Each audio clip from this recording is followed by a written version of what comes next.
Diri sa lasang sa kakahuyan nila Ate Dina. Ano may sultin mo sa inyong kakahuyan? There's a lot of forest in this area. Why? Why there's a lot of forest in this area? What is the purpose of that forest? Of this kind of tree? It's a very huge tree. Ito man tayo. Yan mura man ito na.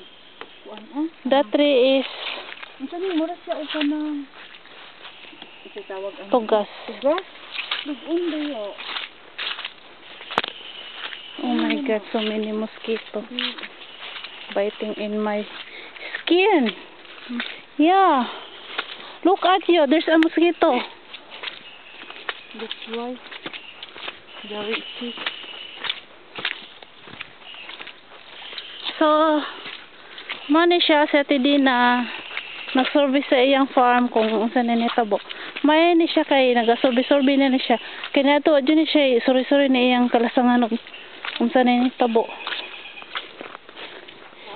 Siguro na-realize na niya nga kinahanglan na dyan siyang mag-monitor sa iyang kuwan. Iyang land. Hacienda di ang sama yung gusto niya apelido te Hacienda di kuan hot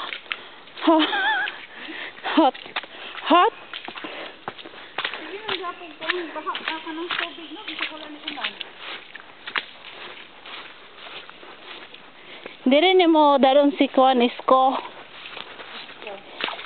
lipanin diri mo muyo diri magpayago wa jud makaistorbo sa inyo ba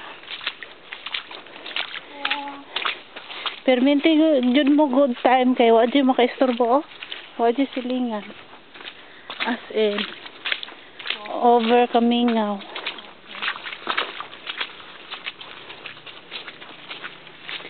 ganahan jud si isko diri mo puyo diri man ka mo puyo si isko ate. Dili mo magbalay oh. Dili dapit, dili sa buntal-buntal pa dili bahaan.